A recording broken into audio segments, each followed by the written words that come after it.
Hi everyone, it's Terry from the Gypsy Magpie, and I'm here today for the Graphic Fairies Tag Team Friday. We are going to make a tag, a bookmark tag. It's kind of a narrow, a really narrow tag. It's still very, very flat, even though it's got a little bit of a metal charm on here. But it was fun to make, and really, it was super simple. It was made from a single print. She's got a PDF in the Spring Album Frames bundle. And I love the old-fashioned album pages anyway because of all the florals. But this was just designed so perfectly to become a bookmark. I'm sorry, to become a tag. So I printed this out.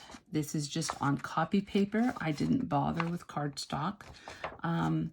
I cut out each of the 4 bookmarks and did a little bit more cutting. I have to pick up my pieces. This is the second time I filmed this. I accidentally had it on time lapse. So the initial video was 20 seconds long and it went very, very fast. So I am picking up the various pieces that I have sitting here. I took this first bookmark and just with a pair of scissors, a little pair of scissors, I cut this center out. Once I did that, that's the start of my frame. I also took some glitter glue. I used stickles here, but you can use, literally, you can use some adhesive, like a real narrow point adhesive like this, and some actual glitter. There are all kinds of glitter glues on the market. And when it comes out, let's see if I can do this up by the camera, it's not that exciting when you first see it. There's a lot of adhesive in these, and it's not as sparkly as you would want. It looks a little blobby. Let me see if I can hold this up.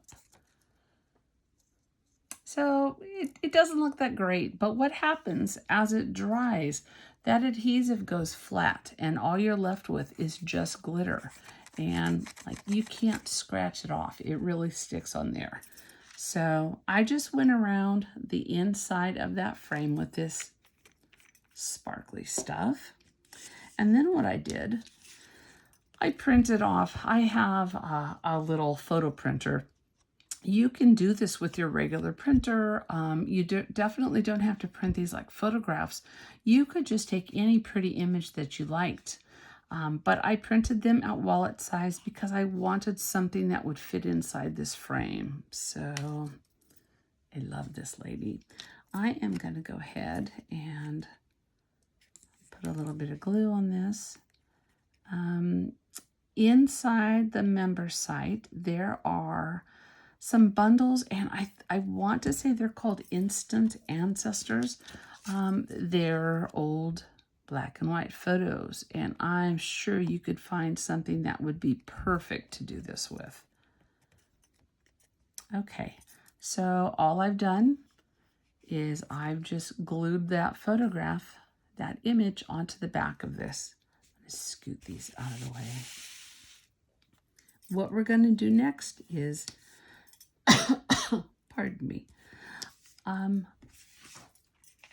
these bookmarks have squared off corners, and I like when they're kind of lopped off. They look a little bit more what I think of as a tag. You know, I like the traditional tag with the lopped off corners.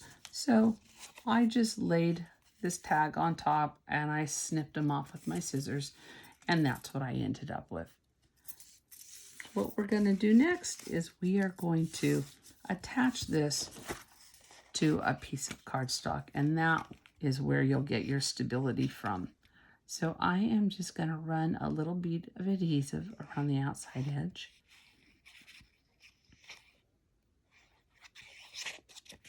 Get a little bit down the center. And when I lay it down, I am leaving a tiny little border along one edge, and I will cut the other one off. I like being able to see just a little bit of that light colored card. So I would just take my scissors and go ahead and cut around that. And I'm just going to mimic those locked off corners so that those also have, I'm trying to make sure that's sticking. Those also have the little border showing. So once we've done that, we're not too far from being done. I'm going to set that one aside and I'm going to grab the next one. What I did like this, you could leave it this way. If you wanted to write a note, actually it would be perfect to just leave it like that. Since I'm actually going to use mine inside of a book, I wanted to go ahead and cover that with something. So I glued mine onto a piece of book print. And again, just a little bit of adhesive around the outside edge. And this time, I am going to cut that book print off even with this tag base. So a couple more snips. Okay. So now we've got two different versions. You can leave one of them plain if you want to go ahead and journal or write a note, or you can cover the back. And you definitely don't have to use book print. Use a pretty printed piece of paper, scrap of paper, music, sheet music. There are all kinds of beautiful florals in the different bundles. Once I was done with that, I wanted to add some trim. So I took a little snip of lace and a little piece of ribbon, and all I did was glue it on with some of this adhesive. And I've used all different trims throughout the different tags I made. This one, I covered the entire bottom portion. I liked how that looked. This one, I just used a little, it was a little bit more decorative. We've got, that one's a very dainty looking piece of trim. This is another one where I covered most of the base. It's kind of up to you and whatever you've got. I just dug through my scrap bin and that's what I ended up with. So once that's done and you've got your trim on there, all that's left to do is punch a hole in the top. And I just went ahead and I took one of these metal eyelets and I set it. I love the way metal looks on the paper. And once that was done, all I did was take some ribbon. I tied it through the top. And really, it was done the way it was. But at the thrift store, I found a bag of these metal charms. And they were really cute and they are super flat. Let's see if I can tip that so you can see how flat that actually is. So I will have no problem using this as a bookmark. So that's what I ended up with. One PDF sheet and you get 4 tags out of there. On the member site, there are a lot of bundles that have bookmarks tucked into them. So take a look. There's definitely something for everyone. And I'm definitely going to be looking through and making another handful of these. So I hope you enjoyed it. Maybe you'll give it a try. Happy crafting.